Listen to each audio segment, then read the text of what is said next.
Hi everyone. So for my journey box topic, I had women's suffrage. So I'm going to start off with my narrative. The road to women's suffrage was a long and difficult one, filled with turmoil and controversy. Women had to fight to get their basic rights given to them, and many people were unhappy about it. As time went on, women got closer to acceptance and inclusion and are getting more respect every day. As a woman in the United States, I am appalled at the obstacles that women had to overcome and the things that they had to endure on a daily basis just to get their right to vote. This and so much more is exactly what I will explore through my Journey Box project.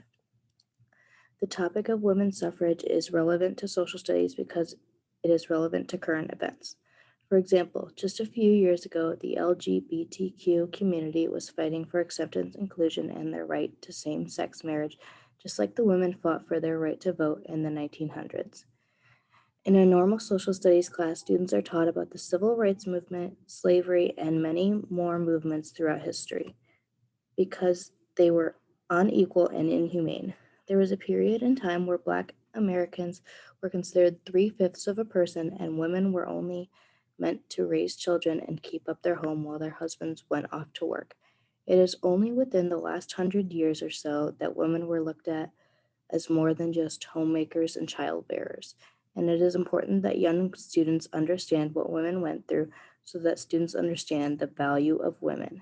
Women are intelligent, have a strong voice, and can bring real and important change to our world, and it is time for more and more people to understand that concept. The women's rights movement is just as important as any other movement throughout history. In my journey box, I will explore the dark, twisted, and difficult history that led women to their right to vote in 1920.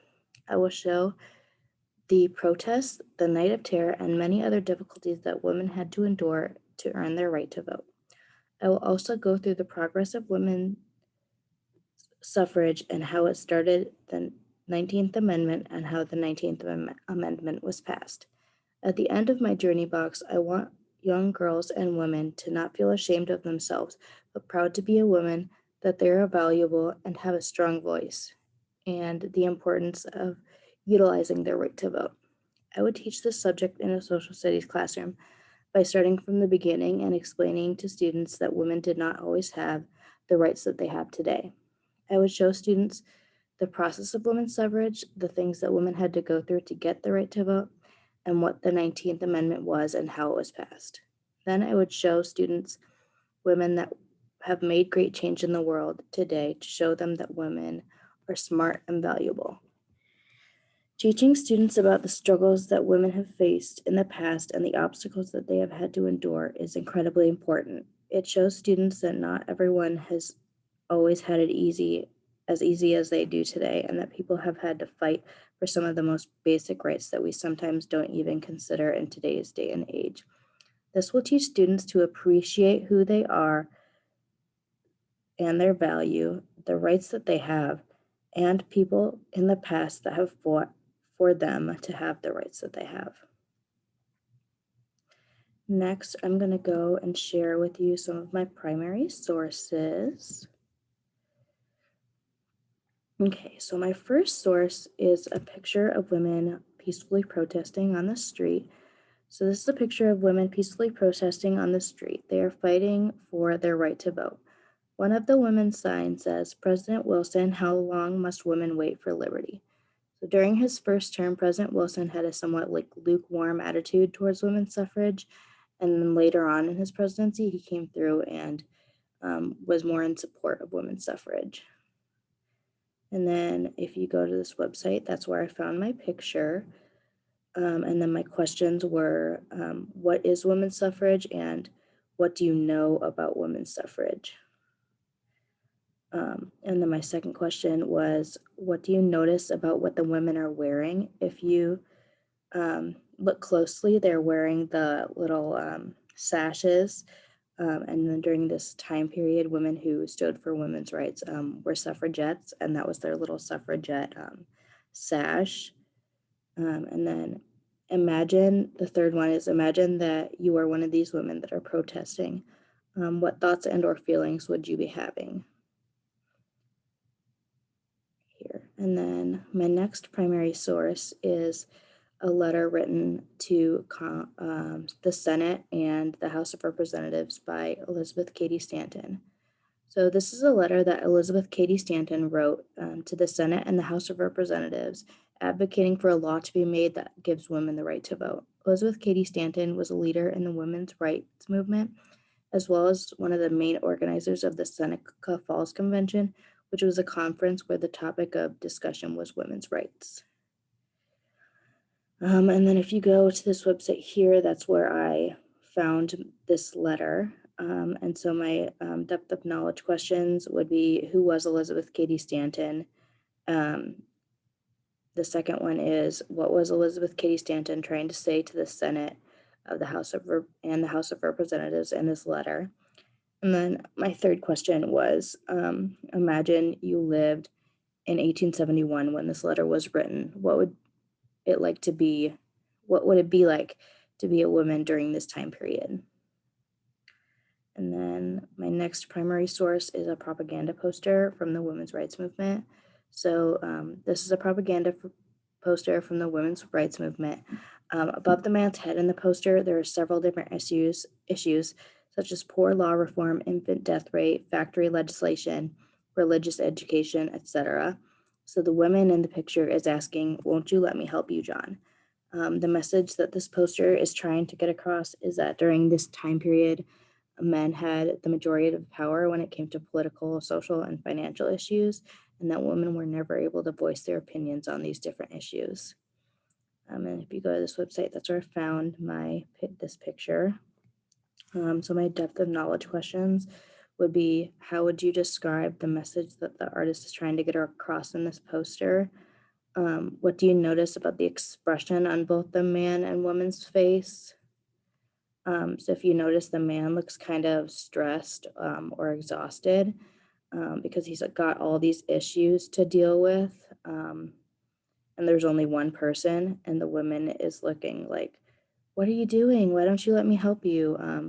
And she's kind of trying to say like that she should be able to have an opinion on some of these issues, but she doesn't, because she doesn't have the right to vote or anything. And then my third question is, how would you feel if you were a woman during this time period and didn't have the right to vote or really any power in your home? Because women didn't really have a lot of power during this time period. And then my next source, I think this is my final primary source. Yeah, this is my final primary source. This is an article about a newspaper article about the man's point of view on women's suffrage during this time period. So this is a newspaper article from the women's rights movement that describes women's suffrage from the men's point of view. So basically what this article is saying is that women have a different purpose than men, which is to take care of children and keep up with the home. So the article also states that legislators were more likely to listen to male voters, and that men's purpose was to go out to a job, earn a wage, and be more of the voice of the family.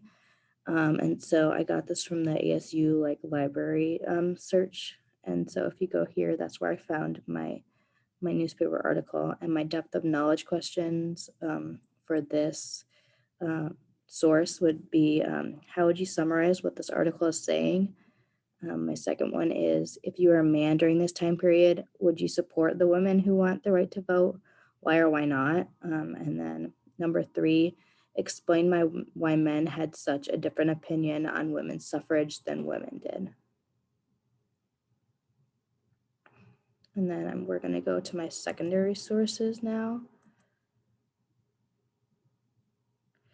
So my first secondary source is an article describing an event called the Night of Terror.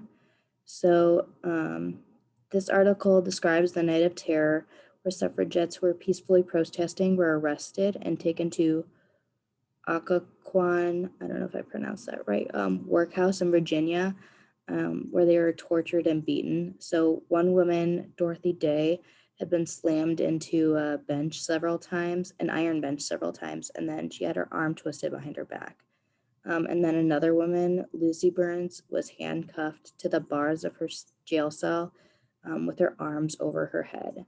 And so basically, a lot of these women were just peacefully protesting on the street, and they were arrested and charged with like obstruction of traffic, and they were taken to this like workhouse and like jail facility and basically beaten and tortured because they were peacefully protesting.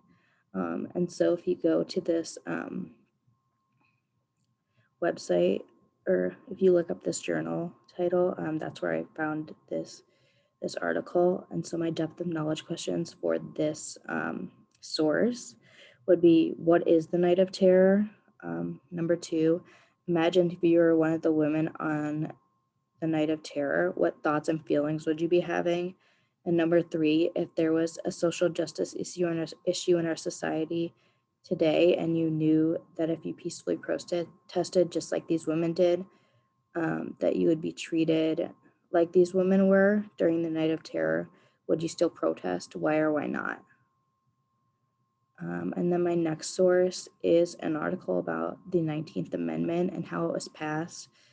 So this article is about the 19th Amendment and how it was passed. So the 19th Amendment granted women the right to vote. It prohibited denying anyone the right to vote on the basis of sex. So the 19th Amendment was passed by the House of Representatives on May 21st, 1919, and then followed by the Senate 2 weeks later. And then if you go here to this website, that's where I found the article. And so my depth of knowledge questions for this source would be, what is the 19th Amendment? If you were a woman during the women's rights movement, how would you feel after this amendment had passed?